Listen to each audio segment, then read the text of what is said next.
작년에 창업한다는 친구들 걔네 막 몇천만 원씩 받더라고요. 근데 나라에서 뭐 이렇게 돈을 많이 줘요? 그냥 받는 거야, 지원금. 그럼 받을 수 있는 방법이 있어요? 두 가지가 있잖아. 지원금이 있고 정책자금이라는 게 있고 각 분야마다 하는 건데 그럼 그거는 내가 세무사가 전문적으로 다룰 건 아니잖아. 그걸 전문으로 하시는 분들이 훨씬 더 잘하지. 그분한테 좀 얘기를 좀 같이 들어볼 수 없어요? 있지?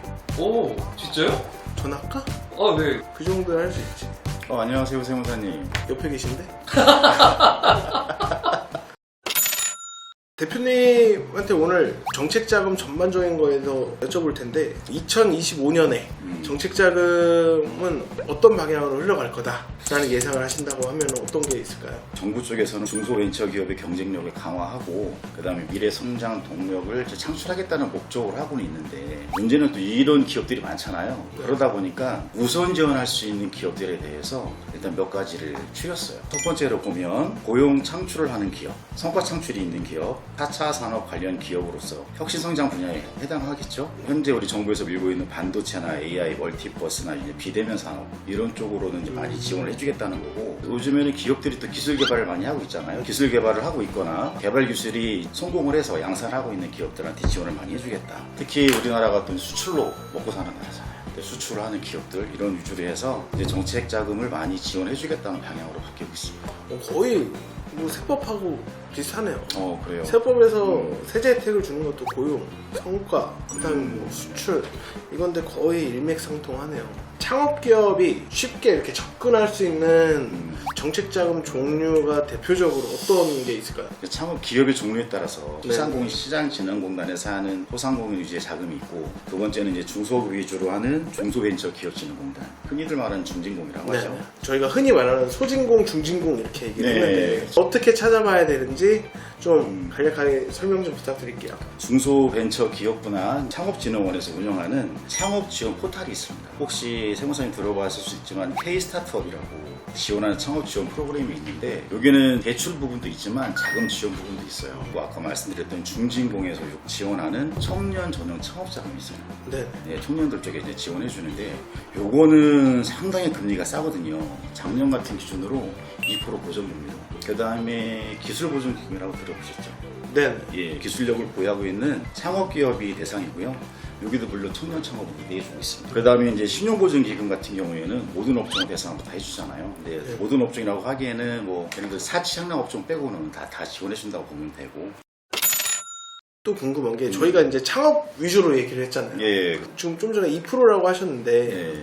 보증료가 보통 얼마 될까요? 보증료가 이것도 청년이냐 이거에 따라 틀리지만 평균적으로 0.5%에서 2%라고 보시면 돼요. 청년 창업이나 이런 경우에는 0.5% 이렇게 싸게 해주는데, 일반 기업들 같은 경우는 1.5%.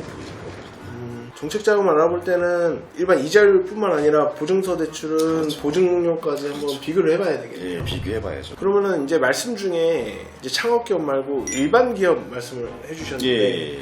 그럼 창업기업 말고 일반 기업에서 활용할 수 있는 정책자금은 또 어떤 게 있을까요? 지금 대한민국에서는 창업기업의 정의가 설립 후 7년 미만이잖아요. 네네. 그렇다 보니까 7년 이상 넘은 일반 기업들한테는 운전자금 지원은 거의 없어요.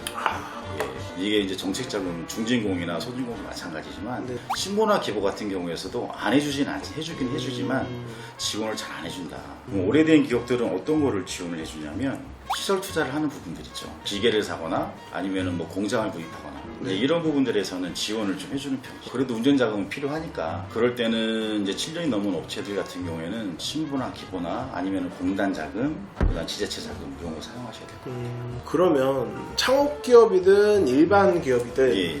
저희가 일반적으로 대출을 받을 때도 뭐 세금을 다 냈는지 국세 완납이 다 그렇죠. 됐는지 뭐 지방세 완납이 다 됐는지 네. 이런 것들을 확인하잖아요. 기업 대출을 받을 때 좀 이런 점은 꼭 주의를 해야 된다라고 주의사항을 알려주실 것들이 있나요? 무조건 그 세금은 다 내셔야 돼요. 완납증에서는 무조건 네네. 들어가야 되니까 이건 당연한 거고, 그 다음에 이제 융자를 받을 때 많은 기업들이 좀 실수하는 부분들이 뭐냐면 받기 쉬운 데부터 받는다. 신용보증재단이 있고 신용보증기금이 있고 기술보증기금이 있잖아요. 요거 같은 경우에는 먼저 받아야 될 채권기관의 순서가 있어요. 대부분 신용보증재단은 소상공인 많이 지원해 주니까 네. 그런 데는 받기 쉽잖아요. 네. 그래서 신용보증재단에서 받아버리면 향후에 신보에서 받는데 이 한도가 줄어들 수도 있어요. 그래서 제가 봤을 때는 처음부터 무조건 신용보증재단에서 받는 것보다는 신보에서 먼저 받는 게 좋고, 왜냐면은 재단은 사실상 금액을 많이 해주지 않아요. 최고 한도가 1억 정도로 알고 있어요. 네. 근데 신용보증기금 같은 경우에는 그 매출액이라던가 기술력이나 이런 거에 따라서 신부나 기본은 요격을 받을 수 있는 한도가 있는데, 네. 일단은 신용보증재단에서 쓰고 있다. 그러면 신부나 기부 갔을 때 이쪽에서는 일단 한도가 줄어든다고 보시면 되거든요. 일단은 채권기간에 순서가 있다고 보시면 되고, 그 다음에 또 하나 주의할 거는 뭐냐면 신용보증기금에서 받을 거냐 기술보증기금에서 받을 거냐를 선택을 해야 돼요. 우리 기업이 기술력을 주로 하고 있는 기업이다. 그럼 기부 가서 받으시면 되고, 우리는 뭐 기술력보다는 도소매나 이런 쪽으로 강하다 그러면 신보에서 받으시면 돼요. 제가 얼마 전에 창업지도사라는 자격증을 하나 취득을 했는데, 그 공부를 하다 보니까 설명해 주시는 분이 2026년 이후에는 네. 창업기업보다는 창업 후 3년 이후의 기업, 3년 이후의 기업들한테 더 지원이 많이 될 거다, 정책 방향이 그쪽으로 흘러갈 거다라고 하는데, 정부 정책에 따라서 이 정책 자금도 많이 영향을 받나요? 영향을 받죠. 왜냐하면 사실 지금 정부에서 창업자금을 많이 밀어주잖아요. 네네. 근데 3년 미만 업체들 같은 경우에는 정부가 밀어준 금액에 대비해서 회수를 못하는 금액이 대다수예요. 그렇다 보니까 사실 세금들이 다 없어지는 부분이고, 3년 정도를 버텼다 이 기업은 그러면 성장성이 있는 기업이기 때문에 그쪽으로 더 많이 지원해줄 가능성이 크다고 보면 되죠. 정부 정책도 이런 쪽으로 흘러갈 것 같습니다. 대표님께 하나 여쭤보는 거는, 남이 된다고 해서 제가 되는 게 아니잖아요. 그럼 정책 자금을 알아볼 때는 어떻게 해야 될까요? 친구분은 쉽게 받았다 이제 그런 게 있었다 그랬잖아요. 제가 봤을 때는 그 친구분이 영위하는 업종이 그나마 정책에서도 어느 정도 좀 약간 지원해주는 그 관련 업종은 아닐까. 그 산업에 연관되는 산업들은 어떻게 보면 쉽게 받을 수도 있어요. 사례를 한번 들어볼게요. 반도체 관련 이 업을 하는 대표님이랑 저가 상담을 한번 한 적이 있는데, 이미 이 대표님이 자기가 신청을 하려고 이것저것 하다가 잘못 신청해서 안 된 상태에서 저를 만났어요. 그래서 이제 보니까는 반도체 관련 장비 산업이더라고요. 그래서 이제 그분 같은 경우에는 삼성전자 1차 벤더랑 거래를 해요.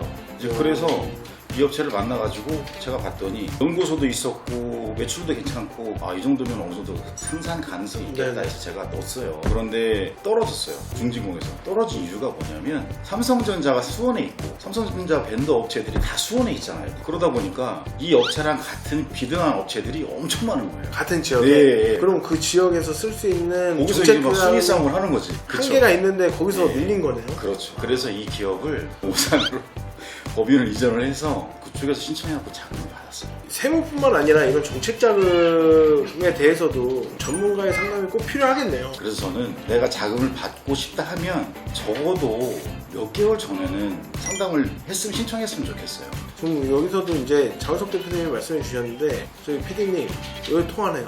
도장 찍기 전에 해야 된다. 무조건 그냥 도장 찍기 전에 상담을 받으셔야 된다. 이거 된다 해서 그냥 도장 찍으시면은 더 좋은 기회를 날리실 수도 있으니까, 도장 찍기 전에 꼭 상담을 받고, 세무든 자금이든 뭔가 서류에 도장 찍는 건 조심하셔야 되니까 그 전에 꼭 상담을 받으시길 바랍니다.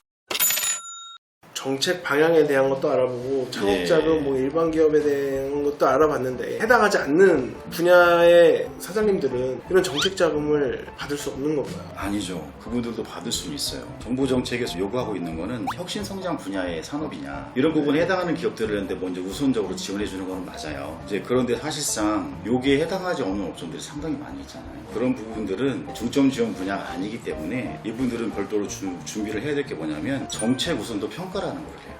이 평가에 내가 대상이 돼야 돼요. 그러려면 없는 것도 만들어야 된다. 일단은 고용을 창출하고 있느냐 이거를 보거든요. 그러면 내가 고용 창출 안 하고 있으면 고용 창출을 해야 되겠죠. 예전에는 대표님 아시겠지만 그 재무제표 확인서로도 금융기관에서 어느 정도 인정을 해줬었는데, 맞아요. 하도 요거 갖다 장난을 치시니까 이제 재무제표 확인서는 거의 인정을 해주지 않고 잘 안 보더라고요. 표준 재무제표 증명원하고 재무제표 확인서를 같이 보는데, 표준 재무제표 증명원은 3월 달에 한번 신고되고 나면 1년 동안 수정될 수가 없습니다. 그렇기 때문에 법인 사업자 대표님들은 3월 달에, 개인 사업자 대표님들은 5월 달에 되기 전에 자기 재무 상태를 꼭 확인해 보시고 꼭 상담을 받으셔야 될 것 같습니다.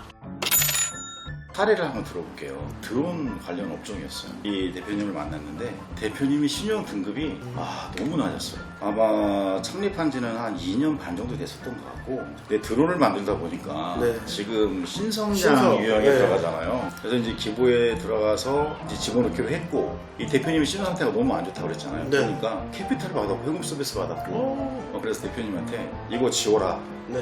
어디서 빌려서라도 지워라. 네. 빌리는 거 은행에서 빌리면 안 된다. 그래서 지워라 해서 그걸 지우셔서 한 달 정도 있으니까 신용등급이 어느 정도 올라갔더라고요. 그래서 이제 요거를 기부해서 작업을 해가지고요 10억을 받았어요. 그래서 많이 받았죠. 확정되지 않은 매출이 30억이긴 했지만 그 이듬해에 또 5억인가를 해줬어요. 또 받았어요. 예, 기술력이 있으니까. 무엇보다 중요한 건 그 이후에 신용 관리잖아요. 그래서 재무 관리 같은 것도 지금 이렇게 조금씩 해주고 있는 것 같습니다. 오늘 좋은 팁도 얻고 많은 얘기를 했는데 장우석 대표님이 긴 얘기 많이 해주셔서 너무 감사하고 자주 와주세요. 자주 자주 오셔서 불러주십시오. 세무를 중심적으로 얘기를 하지만 경영에 대한 전반적인 내용을 다룰 거기 때문에 자주 오셔서 많은 얘기를 해주셨으면 좋겠습니다. 네, 다음에 예. 기회가 되면 오셔서 한번 벤처 인증, 여성기업 인증, 사회적 기업 뭐 이런 것들로 한번 소개를 해드리도록 하고요. 오늘은 여기까지 하도록 하겠습니다.